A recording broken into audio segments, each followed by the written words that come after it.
This is the third problem related to hypothesis testing. This is about percentages, and this is slightly different because we are using two tails instead of one. Problem 48 on page 320. This is from the textbook also, and this is about the percentage of pet owners in the U.S. according to the Pet Food Dealer Association. 63% in the U.S. have pets. To test the hypotheses, to test this percentage, we are going to take a sample, a random sample of 300, and then those 300 reflect 210 pet owners. So out of the 300, 210 have pets, and that gives you the percentage of the sample. And we are going to test the 63% using sample data. And the claim is basically, does the data disagrees with the 63%, or does the sample data implies that the percentage is different than the 63% that we indicated earlier? Now we're using an alpha of 0.05, and the first thing we do is we transcribe the data. N is equal to 300, and out of those you have 210 owners or pet owners. These two numbers will give you P, which is the sample percentage, and you will get the sample percentage by dividing 210 by 300, and that gives you 0.7. The claim is that this sample data implies that the 63% is not the same anymore, it's not valid anymore. So the claim, sample data disagrees or is different with a 63%. And we are using an alpha of 0.05. And the first thing we do, just like in any other hypothesis testing, we do the null hypothesis and the alternative. The null is about equality, and this is percentage. Now sample percentage would be P, population percentage would be pi. So pi is equals to 0.63%, or not 0.63%, but 63%, or 0.63. Now the alternative is about the sample data disagreeing, all right, or different. So the alternative will be that the pi, which is the population percentage, is different than the previous 63%. So it is different from 0.63.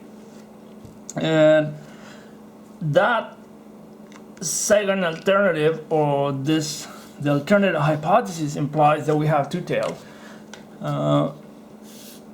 This will be a normal distribution.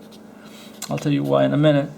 And the alternative implies that it is not equal, so you have two tails, right? Not equal implies maybe greater to the right, maybe less than or to the left, and that implies two critical values as well. And you have 0.05 in two tails, and let me indicate that. So you have 0.05 in two tails.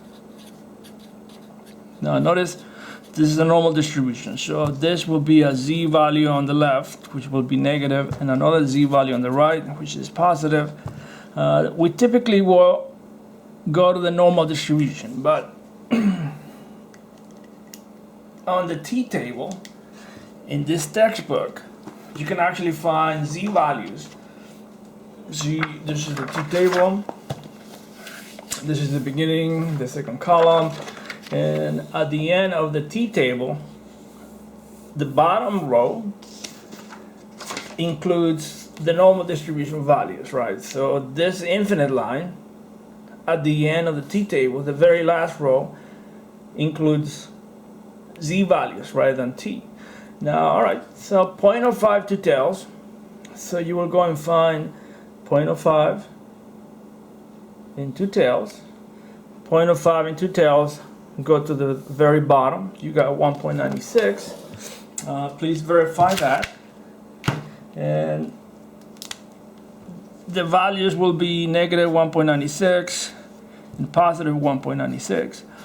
That will cover the second step. Now, step number 3, we are using the formula to find the sample. Now, the formula, and you can verify that on page 317, the formula for percentage is this: p minus pi divided by pi, 1 minus pi divided by n.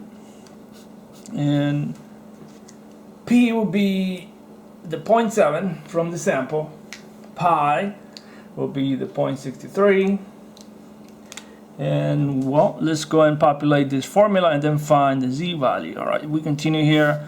P is 0.7 minus pi, which is 0.63, and we're going to divide that by pi. Now pi happens to be 0.63.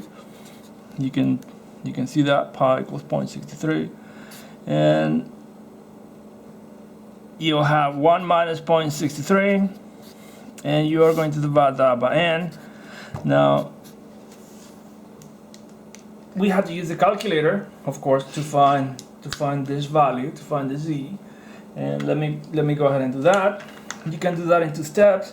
On top, you got 0.7 minus 0.63. This is 0.07. And on the bottom, you will multiply 0.63 times 1 minus 0.63 divided by, well, I'm so sorry, I wrote n and I should have written 300. This is n equals 300. So you divide by 300. Alright, let me do that again. I messed up. 0.63 times 1 minus 0.63 divide by 300, and then you find the square root. This on the bottom gives you 0.028, and you divide 0.07 by 0.028 and you get 2.5. This is 2.5.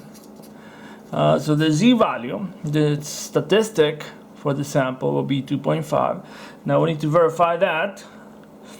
But if this is correct, if this is the case, and I believe it is, the 2.5 will be, notice it is positive, so this in the center will be 0, 1, 1.96, 2.5 will be further to the right. So it will be somewhere inside the alternative area on the right hand side.